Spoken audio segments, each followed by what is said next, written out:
Hello everyone. तो आज हम लोग एपीएससी 2023 का जो क्वेश्चन पेपर है उसको थोड़ा सा मतलब 4-5 क्वेश्चन देखते हैं।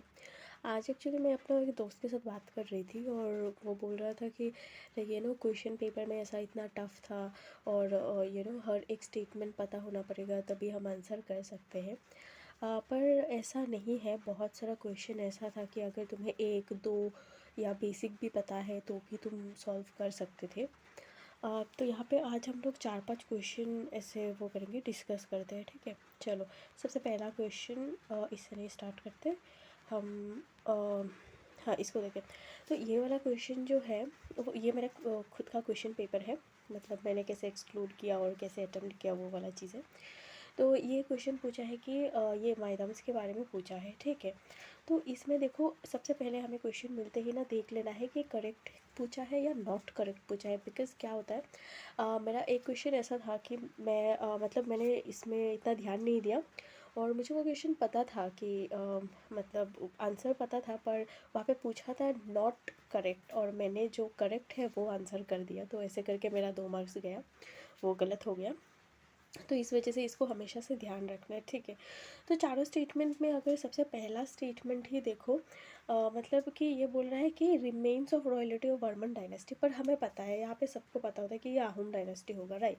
तो इसका मतलब क्या है, अगर एक एक को एक अगर गलत है और यहाँ पे पूछा क्या है कि करेक्ट पूछा है, तो एक को अगर एक्सक्लूड कर दोगे, देखो आंसर आ रहा है सी, राइट। उसके बाद देखो ये तो न्यूज़ में भी था और फिर ये तो पता ही है।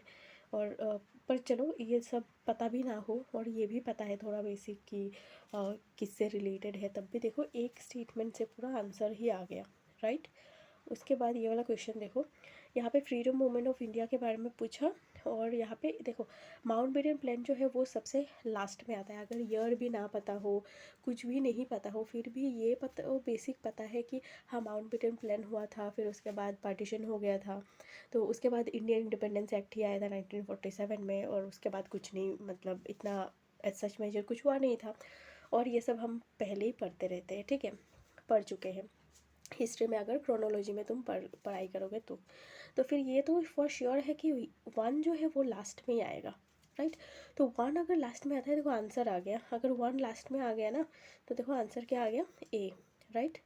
उसके बाद ये वाला देखो, ये तो पता नहीं कितना एग्ज़ाम में कितना बार पूछ चुके हैं, ये तो हम मॉडर्न हिस्ट्री में भी पढ़ते हैं। ये कॉटन कॉलेज, गुवाहाटी यूनिवर्सिटी, ये सब के बारे में बहुत ग्रेड 4 से लेकर लास्ट ईयर में भी आया। तो ये बहुत ही कॉमन क्वेश्चन है। अगर ये भी पता है, देखो कॉटन कॉलेज जो है वो 1901 में हुआ। और तो क्या आता है आंसर, देखो A1 होगा। तो इसका मतलब है कि तुम 50-50 में पहुंच चुके हो, ठीक है। ये दोनों स्टेटमेंट क्या हो गया, गलत हो गया ये दोनों ऑप्शन, राइट। अब देखो बी, गुवाहाटी यूनिवर्सिटी 1948, बिकॉज़ ये इतना कॉमन क्वेश्चन है। तो बी भी, अगर तुमको बी भी पता है कि 1948 में, तो देखो आंसर क्या आ गया, डी आ गया, राइट। उसके बाद देखो ये वाला क्वेश्चन देखो, ये तो ग्रेड 3 ग्रेड 4 में भी आया था शायद से, लास्ट ईयर एडीआरई में आया था ये वाला। शोनबिल, मतलब एशिया का जो सेकंड लार्जेस्ट वेटलैंड है उसके बारे में। तो शोनबिल कहाँ पे है, करीमगंज में है, राइट।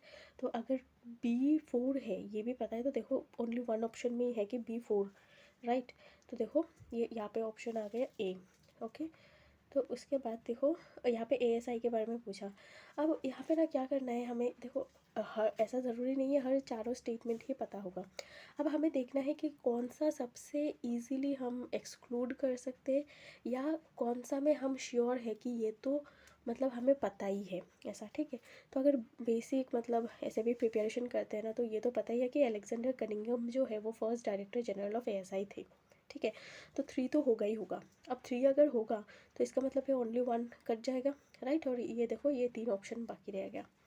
अब उसके बाद देखो सबसे ज़्यादा इजी जो है वो है या तो ये वाला या तो ये वाला, पर फिर भी चलो देखते हैं। इसमें बहुत ही जनरलिस्टिक एक स्टेटमेंट दिया हुआ है कि prime concern of ASI is maintenance of ancient monuments and archaeological sites and remains of national importance. Obviously यही होता है, राइट, एएसआई का काम। तो हमें क्या है कि ये 1 भी होगा, तो 1 होगा और 3 होगा। तो अब देखो ये भी कट गया। अब रोग है, आ गए तुम 50-50 में, ठीक है। अब देखो उसके बाद देखो ये तो है कि एएसआई जो है वो अटैच मिनिस्ट्री किसका है, एडुकेशन मिनिस्ट्री, कोई सेंस नहीं बना रहा है। और इसमें क्या है, मिनिस्ट्री ऑफ कल्चर में आता है एक्चुअली। ये भी अगर पता है तो मतलब ये 4 स्टेटमेंट क्या है, गलत है। 4 स्टेटमेंट गलत है, मतलब ये वाला डी भी एक्सक्लूड हो गया और आंसर आ गया बी। अगर ये पता भी ना हो तब भी आंसर आ गया क्या है, बी। ठीक है, ऐसा करके तुम क्वेश्चन सॉल्व कर सकते हो, राइट। तो यही था हम लोग का 5 क्वेश्चन। अब ऐसे ज़रूरी नहीं है कि हर कुछ पता होना पड़ेगा तभी तुम आंसर कर सकते हो। अगर एक दो भी पता है तो भी आंसर हो जाएगा। और आज का डिस्कशन में इतना ही था। तो नेक्स्ट और क्वेश्चंस वगैरह हम डिस्कस करेंगे धीरे धीरे करके, ठीक है। Thank you.